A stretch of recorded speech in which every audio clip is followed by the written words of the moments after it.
मध्य प्रदेश में बहुचर्चित nursing college घोटाले में आए दिन नए खुलासे हो रहे हैं। 2023 में हाईकोर्ट के आदेश पर सीबीआई जांच की रिपोर्ट में घोटाला उजागर हुआ था, जब सीबीआई की दूसरी रिपोर्ट में हैरान कर देने वाले तथ्य सामने आए हैं। जहां इंडियन नर्सिंग कॉलेज की लिस्ट में भोपाल का एक कॉलेज उस पते पर रजिस्टर्ड तो है जो भोपाल में है ही नहीं, जिसको लेकर कांग्रेस ने जमकर निशाना साधा है।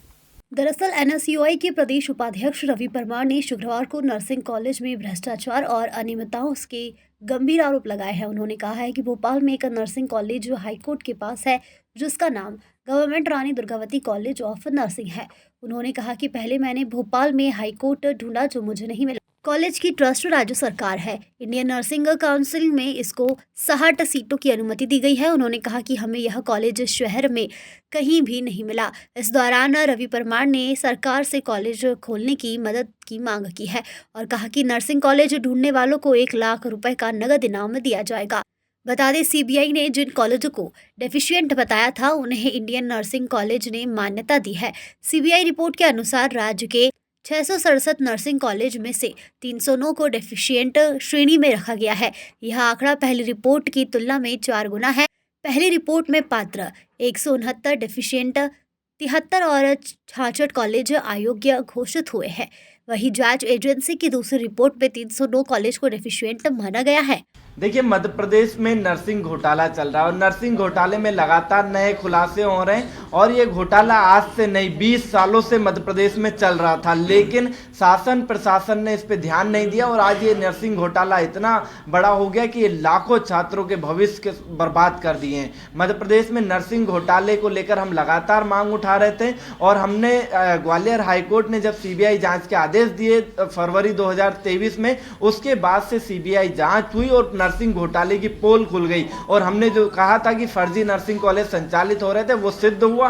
उसके बाद जब सीबीआई ने जांच की, हमने कहा कि सीबीआई की जांच रिपोर्ट में गड़बड़ी है। हमने 15 अप्रैल 2024 को सीबीआई की शिकायत की थी। उसके बाद सीबीआई के अधिकारियों की गिरफ्तारी हुई मई में और कई नर्सिंग कॉलेज संचालकों की गिरफ्तारी हुई, तो वो भी सिद्ध हुआ कि ये सीबीआई की रिपोर्ट में गड़बड़ी थी। हमने नर्सिंग काउंसिल के 2 रजिस्ट्रारों को कहा था कि ये फर्जी है, इनकी नियुक्ति फर्जी है, सुनीता सीजू और चंद्रकला दिग्वैया, इन दोनों को हटाया गया बाद में, लेकिन जब ये रजिस्ट्रार थे उस समय शासन ने इनके ऊपर कोई कार्रवाई नहीं की।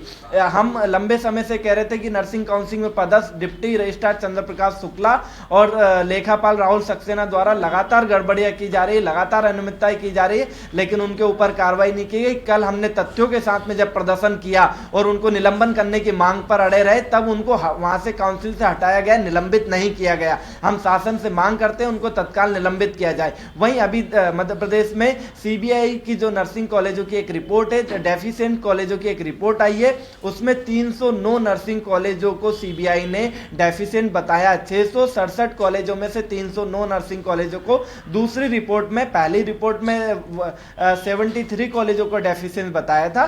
तो इन दोनों रिपोर्ट में बहुत बड़े पैमाने पर अंतर है, 4 गुना संख्या हो चुकी है सीबीआई की दूसरी रिपोर्ट में डेफिशिएंट कॉलेजों की। वहीं जिस तरह से डेफिशिएंट कॉलेजों की रिपोर्ट आई है उसमें हमने जब देखा तो देश की सबसे बड़ी संस्था जो नर्सिंग कॉलेजों को मान्यता देती है, इंडियन नर्सिंग काउंसिल, उसने ऐसे कॉलेजों को मान्यता दे दी जो कि सीबीआई की रिपोर्ट में डेफिशिएंट है। मैं आपको दिखाता हूं कि जैसे मध्य प्रदेश के, मैं आपको भोपाल का पहले बताऊं कि भोपाल का आईएएस नर्सिंग कॉलेज है रातीगढ़ में।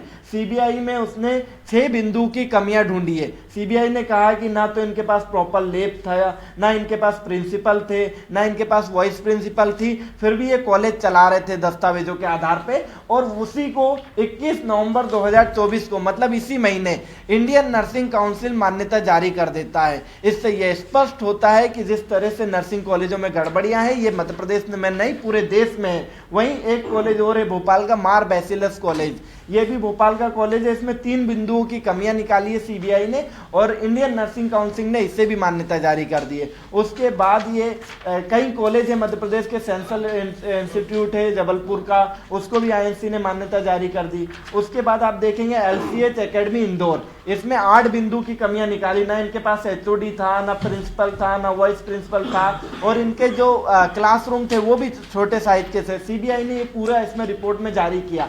उसको भी इंडियन नर्सिंग काउंसिल ने मान्यता जारी कर दी। मतलब पूरी तरह से आप देखिए जिस तरह से पूरे मध्य प्रदेश में नर्सिंग में गड़बड़ियाँ चल रही है।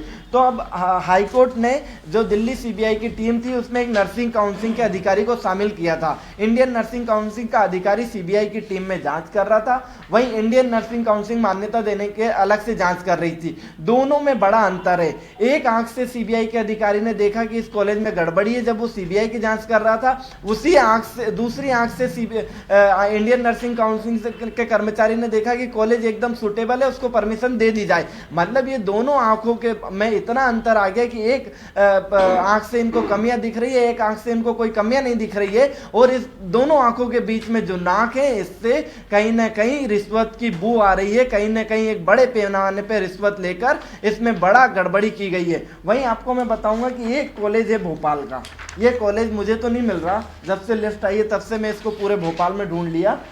Rani Durgavati college near high court भी नहीं है भोपाल में, वो भी मैंने ढूंढा। तहसील भोपाल, डिस्ट्रिक्ट भोपाल, इसको संचालित करता है ट्रस्ट जो जिसका नाम है government of Madhya Pradesh. District है भोपाल, सेक्टर का नाम है गवर्नमेंट। इसको 30 सीटें 25 सीटें पोस्ट बीएससी की और बीएससी की 60 सीटें जारी की है इंडियन नर्सिंग काउंसिल ने।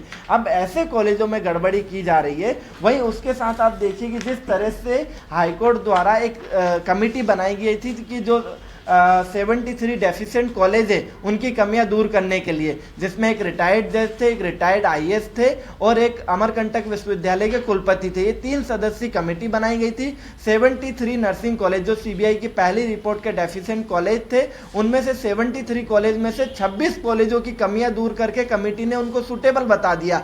हम कमेटी के सदस्यों से पूछना चाहते हैं कि इनको किस आधार पे, क्या कागजों में देखकर ही इन कॉलेजों को आपने सुटेबल बता दिया? जिस तरह से हमने इन कॉलेजों की छानबीन की तो इन कॉलेजों में कई अनियमितताएं हैं, कॉलेज मानकों को पूरा नहीं कर रहा, उसके बाद भी कमेटी ने इनको सुटेबल बता दिया। हम मांग करते हैं माननीय उच्च न्यायालय से और सरकार से कि कमेटी की रिपोर्ट पूरी सार्वजनिक की जाए, कॉलेजों के दस्तावेज सार्वजनिक की जाए, जिससे कि सबको पता चल सके कमेटी ने किस आधार पर इन कॉलेजों को सुटेबल घोषित किया। वहीं आप देखिए जिस तरह से मध्य प्रदेश में नर्सिंग घोटाला हुआ, जिससे लाखों छात्रों का भविष्य आज भी हदर में अटका हुआ है और एक बड़े पैमाने पर मध्य प्रदेश के 80% से ज्यादा कॉलेज फर्जी घोषित हुए हैं और जो हम लंबे समय से मांग कर रहे थे, वही छात्रों के भविष्य के साथ खिलवाड़ किया जा रहा है, ना उनकी समय पर परीक्षा हो रही है।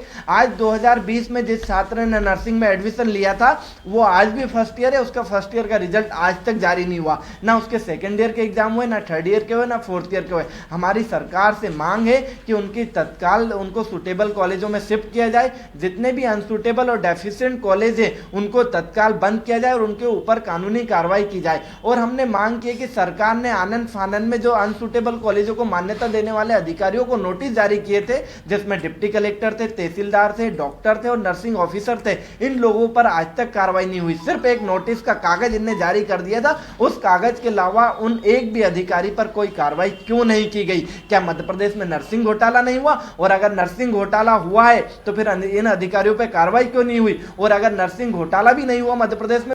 भोपाल से उमेश यादव की रिपोर्ट।